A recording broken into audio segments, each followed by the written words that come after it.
stand by, and we're back on. Okay. The harvest sale I was talking about. And every year we would have a harvest sale in October. And we raised tons of money. And we sold products that we harvested from the gardens, like the apples and so on. And stuff that we made, like scarecrows and all different kinds of things that we made.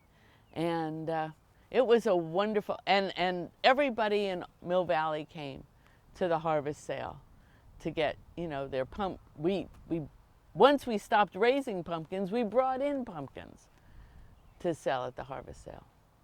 I've heard about you and wearing an apron around school. Can you tell me about that?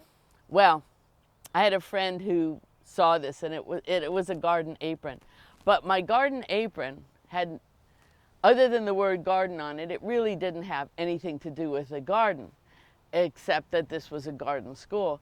What I did with kids is I celebrated every child's birthday.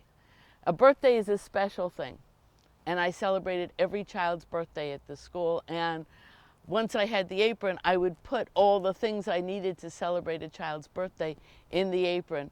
The pencil I would give him, the card I would give him, all the paraphernalia I used to celebrate birthdays was stuck in the apron. And then I would walk from classroom to classroom to celebrate birthdays. So I had like 5 or 6 cards in here and 5 or 6 pencils in this. It had like 3 pockets.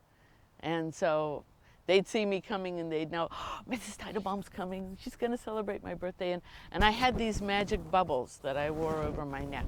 Actually, Susan Johnson first gave me, it was a perfume bottle with bubbles in it, And the story that I told the kids is I'd make the bubbles at Halloween when I was wearing my Halloween costume. And so they were very magic. And what you had to do is you had to make a wish and pop the bubbles, and when you did, your wish came true. And so that's what I would blow the bubbles over their heads, and I would say the magic words. And the magic words are, may all your troubles be bubbles. And I'd blow the bubbles and the kids would pop them. And then they'd sing happy birthday to the kid. And kids would tell me, my wish came true, Mrs. Titlebaum. It was so neat. But that was the garden apron. But everything I did was oriented to the garden. I mean, I did wear this shirt a lot. I dug it out today, but. Is there anything else you want to talk about the garden? Well, we got a lot of nice grants for the garden. We got grants from Autodesk. We got grants from the Center for Equal Literacy. When George Bush became president and No Child Left Behind became the rule, all our wonderful ideas about teaching and learning kind of started to take a back seat for that. But we as teachers and I as a cheerleader really supported hands-on learning, all kinds of project-based learning activities. And the garden is the perfect example of a project-based learning thing, the thing I told you about Bill and growing the wheat. And we had lots of projects like that. He did another project once to build a fence to grow gourds on. And math was an immense part of that because they had to figure how much the gourds would weigh and how to build the fence so that it would hold the gourds. Everything was based on project-based learning, and the garden was really an integral part of that. It made learning real, it made learning meaningful. It gave learning a heart. It gave learning a purpose.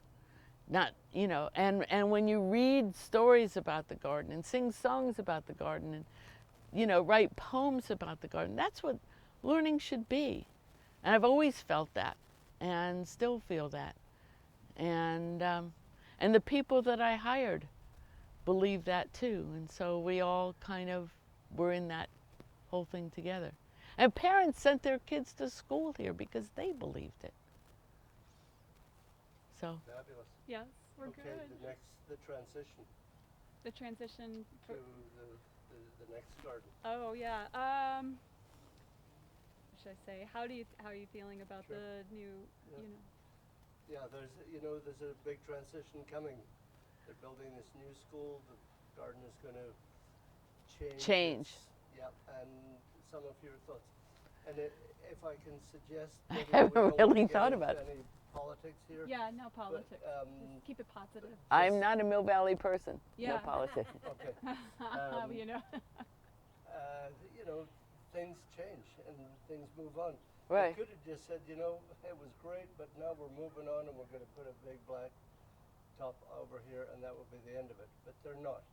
So that's at least something that's positive Right. about it. So maybe something like that you would Okay. see Okay. what I mean? Yeah. Okay. All right. Very good. All right.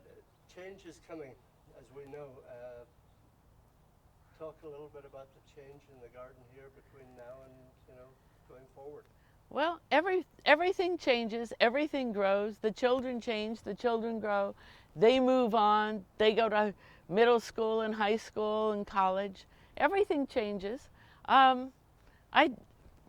Having the garden on the other side or around the orchard, I'm glad the orchard isn't changing. That was a major undertaking. But this stuff can be moved, this stuff can grow. The good news is that the garden is going to stay and that children in Mill Valley will continue to have an opportunity to get their hands dirty, to create life, to watch sprouts grow into seedlings and seedlings grow into plants. They'll still have an opportunity to harvest the things that they've planted and be a whole part of the cycle of living, which is what makes Edna McGuire so unique and makes the kids so special here, is that they are part of the cycle of living and the cycle of the earth, and things do change. And so gardens change too, but it's still going to be a garden, and there's still going to be parents in charge of it. And hopefully somebody's still writing grants to get more stuff into the garden than the school district will support. Maybe, and the PTA. I don't know if you still have lunches here, but the last couple of years that I was here, we had a garden lunch that was a big deal.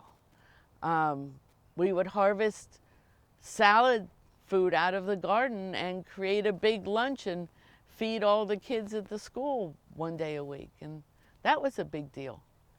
That was really a positive thing too, because you get to eat what you've harvested. You're in the movie. I love Okay. it. You're in the movie. You made it. I was like You made the welling cut. up going, oh, I love this. One last one. In 30 seconds, tell me how important you think it is for elementary kids to experience a garden. Well, I already told you how. Yeah, in 30 seconds. In 30 Oh, seconds. look at me. Yeah. Oh, how important is it for Mill Valley kids to experience a garden? Or Any child. Elementary child. Well, you know, especially in this day of computers and looking at things on screens and not being part of the process of living and seeing your food come from a grocery store, it's really important for a kid to be part of the whole process of creating food. And it's part of the cycle of life. It's very important. 30 seconds? You got it. 29.9. All right. Good job. Excellent. Thank you. That was very informative.